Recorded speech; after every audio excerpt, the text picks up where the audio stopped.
Assalamualaikum warahmatullahi wabarakatuh. Waalaikumsalam warahmatullahi wabarakatuh. Kembali lagi bersama saya di channel Sana Awak. Nah, di sini saya Desmond Bizan dari Prodi Manajemen Pendidikan Islam, Fakultas Tarbiyah dan Keguruan, Universitas Islam Negeri Sultan Syarif Kasim Riau. Kali ini akan mempodcast atau mewawancarai salah satu abang kita atau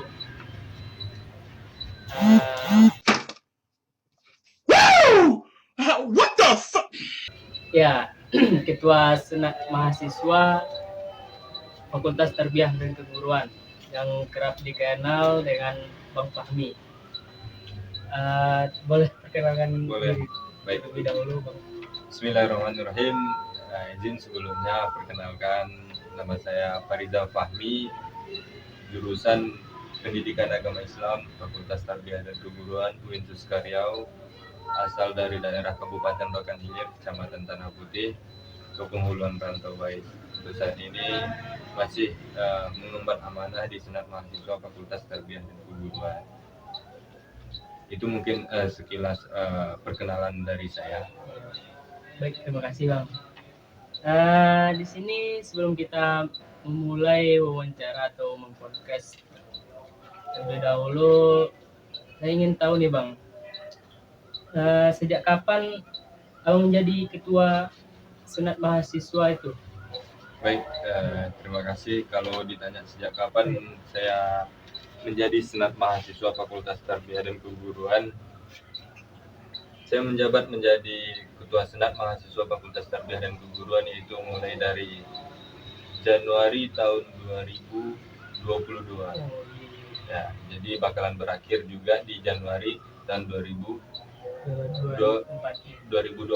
Mohon maaf, di Januari 2023. Nah, itu pelantikannya di Januari tahun 2023 dan bakalan berakhir juga di Januari tahun 2024 ini. Ini udah hampir akhir kepengurusan juga. Insya Allah mungkin dalam waktu yang dekat ini tanggal 30 Desember kita akan melaksanakan mubes lagi. Nah, disitulah mungkin dari awal Januari itu saya diamanahkan sebagai ketua senat mahasiswa Fakultas Tarbiyah dan Keguruan. Ya. Berarti itu jabatannya selama 2 tahun? Satu tahun. Tahun 2023 sampai 2024. Awal mula Abang menjadi ketua senat mahasiswa itu bagaimana dulu, Bang? Dari calon-calonkan diri, menyusun berkas dari apa segala itu? Ya. Mungkin kalau berbicara awal mula, awal mula pergerakan kita kenapa bisa menjadi senat mahasiswa Fakultas Tarbiyah dan Keguruan. Karena bagaimanapun kita juga terlahir dari kampung, berkuliah di Pekanbaru. Terkadang mimpi-mimpi yang besar itu minim akan kita rasakan. Tetapi pada saat itu sebelum masuk ke fakultas kita juga bergerak di jurusan.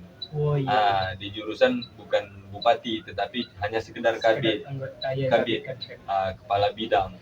Tetapi dengan pergerakan kita di jurusan, kemudian ketika ada pertemuan untuk fakultas, untuk mewakili jurusan PAI itu selalu kita yang diamanahkan ke fakultas. Nah, dikarenakan kita yang selalu yang membersamai ke fakultas, makanya kawan-kawan yang di jurusan-jurusan yang lain itu cukup kenal lah dengan kita. Jadi minimal kita punya panggung dulu untuk memberanikan diri maju ke tingkat yang lebih tinggi, kan seperti itu. Nah, awal mula saya ingin menjadi ketua senat itu sebenarnya diawali dengan keresahan diri, resah dengan keadaan diri yang mungkin yang sejauh ini bergerak di eksekutif, karena di jurusan kan HMPS eksekutif. Jadi menginginkan pengetahuan yang baru, menginginkan pengalaman yang baru, bergerak di legislatif. Karena SEMA itu senat mahasiswa, bergerak di legislatif. Kalau di sistem pemerintahnya itu kayak DPR, kan Dewan Perwakilan Rakyat. Nah, di situ kalau di sistem pemerintahan, kalau kita di kampus ada yang namanya senat mahasiswa. Tupoksi dari senat mahasiswa itu sendiri yaitu legislasi, hukum dan undang-undang, berarti membuat aturan, peraturan untuk kampus dan mahasiswa. Nah, itu dilibatkan senat mahasiswa. Kemudian itu ada tugas terkait budgeting, anggaran Ormawa itu selalu kontrol oleh senat mahasiswa, terkhususnya di Fakultas Tarbiyah dan Keguruan. Kemudian tugas yang ketiga yaitu tugas yang ketiga dari senat mahasiswa Fakultas Tarbiyah dan Keguruan yaitu pertama tadi legislasi, kemudian budgeting, ketiga controlling. Nah, controlling ini pengawasan.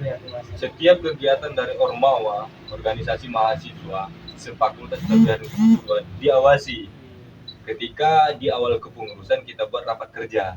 Nah, setelah rapat kerja ada rapat evaluasi namanya atau rapat koordinasi seluruh Ormawa. Nah, ketika HMPS itu bekerja tidak selayaknya telah menetapkan proker, maka akan ditindaklanjuti oleh SEMA. Nah, itu gunanya SEMA ini ada tiga tupoksi dari senat mahasiswa. Nah, kembali lagi kalau berbicara dari awal, pergerakan saya itu tadi dari jurusan. Kemudian ke fakultas saya mencalonkan diri, memberanikan diri dikarenakan sokongan dari teman-teman, rekan-rekan juga. Beberapa teman jurusan menginginkan bahwasanya dari PAI yang menjadi senat mahasiswa yang ada di Fakultas Tarbiyah dan Keguruan. Terlebih lagi kan fakultas kita ini termasuk fakultas yang besar. Ada 14 jurusan S1-nya dan 1 jurusan S2-nya. Nah, ketika kita berangkat dari jurusan, disokong oleh teman-teman jurusan, beberapa teman yang ada di jurusan lain itu membantu, mensupport kita untuk kenaikan kita. Salah satunya jurusan MPI juga, termasuk MPI juga, PGMI, kemudian juga jurusan PMT. Nah, rekan-rekan awal kita itu bergerak untuk menjadi tim pemenangan. Nah, ketika saya mencalonkan diri sebagai ketua senat, kebetulan pada masa itu juga sekitar jangka 2 minggu kita mempersiapkan untuk pelaksanaan MUBES itu. Kita boleh dibilang gerilya lah kan, gerilya ke seluruh jurusan, menyampaikan hajat bahwasanya ada niat baik dari kita untuk mencalonkan diri sebagai ketua senat. Ya, kalau berbicara layak, kita belum bisa memastikan diri kita layak, tetapi keberanian dan kebersamaan dari tim lah yang membawa kita sampai saat ini gitu. Nah, itu ketika kita bergerak selama 2 minggu, ada beberapa jurusan yang sudah menyatakan sikap untuk membersamai kita. Ya, hampir seperti gerakan politik kan ada yang namanya koalisi. Nah, begitu juga di jurusan, begitu juga di fakultas ada yang namanya koalisi. Beberapa jurusan, yang 3 jurusan itu yang membersamai kita di awal, mereka yang selalu mensupport kita mulai dari awal sampai kita naik. Nah, kemudian ada jurusan-jurusan yang lain menjadi support system kita juga, dikarenakan memang mereka menyatakan sikap bahwasanya siap mendukung saya untuk menjadi calon ketua senat mahasiswa Fakultas Tarbiyah dan Keguruan. Kebetulan pada saat itu ada 2 jurusan, ada 2 orang kandidat yang mencalonkan diri, yaitu kebetulan itu dari jurusan Bahasa Indonesia, Saudara Yusron.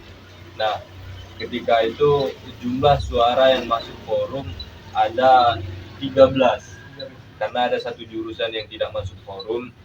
Nah, jadi total suara itu 13. Nah, kita mendapatkan suara 9 dan kandidat yang lain suaranya 4, dikarenakan kan sifatnya MUBES, perwakilan dari setiap jurusan. Nah, gitu dia. Alhamdulillah kita mendapatkan suara 9, makanya kita juga terpilih menjadi ketua senat mahasiswa Fakultas Tarbiyah dan Keguruan. Nah, terlepas dari itu semua, sebenarnya ada sokongan organisasi eksternal. Nah, ada sebenarnya sokongan dari organisasi eksternal. Kenapa saya jelaskan ini? Karena memang juga berdampak pada diri saya ketika saya ingin mencalonkan diri. Bahwasanya organisasi eksternal saya ini mensupport bagaimana untuk kelanjutan proses saya di kampus. Nah, saya organisasi eksternal berasal dari HMI, Himpunan Mahasiswa Islam. Nah, itu dia sedikit perjalanan dari awal sampai saya naik menjadi ketua senat mahasiswa Fakultas Tarbiyah dan Keguruan, begitu. Untuk apa nih, untuk kami atau untuk para pemirsa yang nonton, ada tips nggak untuk trik untuk mahasiswa untuk memilih organisasi itu apa? Oke, baik. kalau ditanya secara pribadi mungkin saya bisa jawab. Nah, dikarenakan untuk tips ini tentu proses seseorang untuk memberikan pengetahuan ke orang lain terhadap bagaimana seharusnya yang mereka lakukan, kan seperti itu. Kalau dari saya pribadi mungkin bisa saya sampaikan, ya itu secara pemahaman saya kan seperti itu. Nah, kalau dari saya pribadi memang kalau untuk memilih organisasi eksternal itu diawali dengan melihat dulu keadaan organisasi internal sebelum ke organisasi eksternal. Ya, dikarenakan memang kita difokuskan dulu ke internal supaya kita tahu dulu bagaimana keadaan rumah kita, kan seperti itu. Kemudian baru kita melihat organisasi eksternal. Sebenarnya semua organisasi itu bagus. Saya tidak pernah menyampaikan bahwasanya organisasi yang lain ini ada itu, bukan. Tetapi memang saya berminat ke organisasi HMI ini memang dari diri saya pribadi, melihat dengan kader-kader HMI yang berkecimpung di organisasi internal itu mereka memiliki intelektual yang cukup, public speaking yang cukup, jadi tertanam di diri saya supaya saya bisa lebih daripada orang itu. Nah, ketika saya menginginkan hal tersebut tentu harus ada apa yang saya lakukan, kan seperti itu, apa langkah-langkah yang bisa saya selesaikan.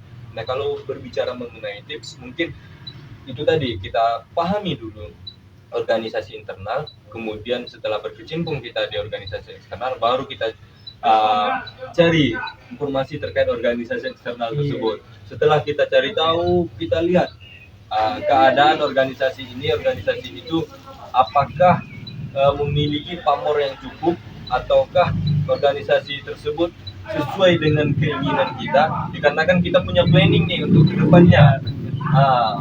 Dikarenakan kita perlu ada planning ataupun perencanaan tersebut untuk diri kita pribadi dan orang banyak di sekitar kita. Salah satu contohnya saya mengambil HMI ini dikarenakan memang saya melihat bahwasanya keinginan diri saya terpacu pada organisasi tersebut. Nah, di semester 5 baru saya berkecimpung di organisasi eksternal.